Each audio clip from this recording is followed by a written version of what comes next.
Thank you all for tuning into Big Mama Story Time. Story Time! Don't forget to like, subscribe, comment to my page. Here we go. Hi guys, thank you all for tuning in to Big Mama Story Time on today. Today I will be reading to you guys a book out of my Disney Animal Storybook collection. All right, guys, let's get into this because the last one was Zootopia, y'all, and I saw that and I was like, I got to do that one. Hustle Up 121. Actually, the last one was Lion King, but this new one is Zootopia, and I'm like, I got to do this book. Okay, so let's get this book in. Zootopia, Hustle Up, guys. Long before he met Judy Hopps, Nick Wilde was a street-smart fox. But one day, Nick placed a bet against Mr. Big and lost. "You have 6 hours to get me the money you owe me, Nicky. Otherwise," Mr. Big gazed upon a deep pit of ice, "you're iced." Nick was hurrying downtown when he spotted a little old Bet trying to park her huge van. If only Nick could get that van, he could sell it to pay Mr. Big. Nick approached her and offered to carry her groceries to her apartment. He told her he worked for Furless Foxes, a charity that provided fur implants for the mange afflicted. "Why don't you donate the van to my charity? Take the tax credit and buy something more your size." She agreed and handed over the keys. His plan had worked. Oh, wow. But when he got the van, his worst enemy, Finnick, had already hot-wired it and was behind the wheel driving off. Lately, every time he turned around, Finnick was there. If there was one hustler in all of Zootopia Nick wished would go away, it was Finnick. "Au revoir, bug brain," he said in his deep, gravelly voice. Then he zoomed away. But Nick shook it off. He had plenty of great ideas. In fact, I have more great ideas in one day than Finnick would have in his whole life, Nick thought. Nick would get the money some other way. When he saw Big Al's fine cars, his eyes lit up. He grabbed the discarded trench coat off a bus bench and slipped it on. Nick entered the dealership and wandered toward the mouse cars. He stuffed some of the tiny vehicles into his pockets and soldered out. Did he just steal cars? Nick whistled as he headed toward Little Rodentia. Typically, he didn't like the grab and go technique, but sometimes hustlers had to improvise. This was one of those times. He set a blue convertible car down for a mouse to check out, and it's yours for $1,000. "I have the same model for $950, came a gruff voice from the other end of the alley. It was Finnick. The mouse headed toward Nick's rival.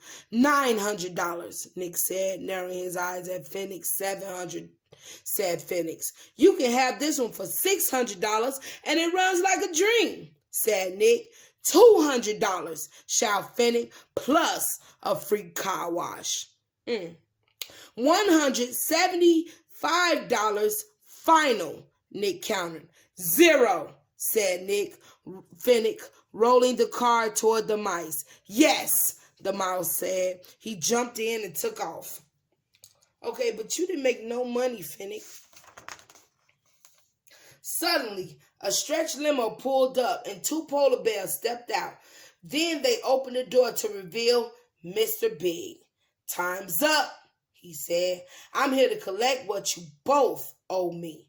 Finnick owes Mr. Big too? Nick thought. But neither Nick nor Finnick had the money. "Ice 'em," Mr. Big ordered. As the polar bears reached for the 2 hustlers, Nick had an idea. Mr. Big," he said. "Sir, oh honorable one, give us until sundown." "You know I can't do that, Nicky." "We'll double the money we owe," said Nick, crossing his arms with confidence. Finnick looked at Nick, confused. while Mr. Big considered the offer. Okay, Mr. Big said. I'll see you at sundown, and you better have it, or it's Ice Town for you both. Nick nodded. Yep, I know. We'll have it. Mr. Big held out his hand. Nick and Finnick eyed each other before they took turns kissing his little ring. After the tiny crime lord had left, Nick and Finnick had to get to work, and Nick already had a plan. He instructed Finnick to drive to a large recycling bin to collect water bottles. What? The garbage? Asked Finnick. It's not garbage, said Nick. It's opportunity. With my ideas and your size, the money will roll in. Once the van was full of bottles, they headed for the rainforest district. Nick and Finnick stood the bottles up and used the rainwater to fill them. When the bottles were full, they got back into the van. All right, said Nick, it's money time. Next stop, Sahara Square. When they arrived at Sahara Square, Finnick disconnected a pipe on a water fountain.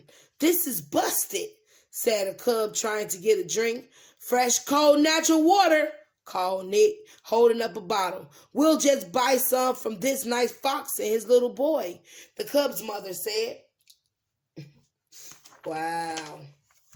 Finnick forced a pained smile when Nick patted him on the head as Finnick accepted payment for the water. Nick and Finnick sold water bottles all afternoon. When they had only a few left, Finnick went to get the van, but Finnick never came back. Nick waited and waited. Where had Finnick gone? Had the van been towed? Had Finnick been hauled off to jail? And he had the money with him. Oh, wow. Nick. Nick walked off. When I find him, I'm going to ice him myself, Nick thought. After an hour, Nick finally realized Finnick wasn't coming back. Nick started feeling nervous. He knew Mr. Big would be expecting his money at sundown.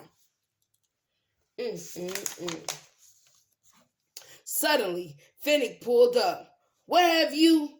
Nick started, but then he noticed the painting on the side of the van. If we're going to work together, we need a stylish vehicle. Work together, huh?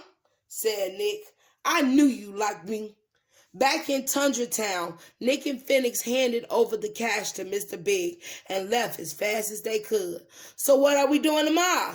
Finnick asked as they sped through the streets of downtown. I have an idea.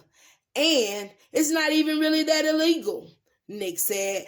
Finnick shrugged, turned up his French rap music, and put the pedal to the metal. He like, let's get it. We can make money together. Back at home, Nick went for a stroll.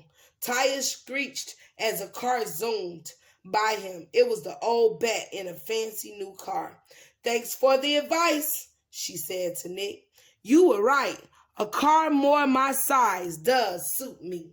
Nick smiled as he watched her race off. His hustle had worked, and with Finnick as his partner, even more opportunities awaited him.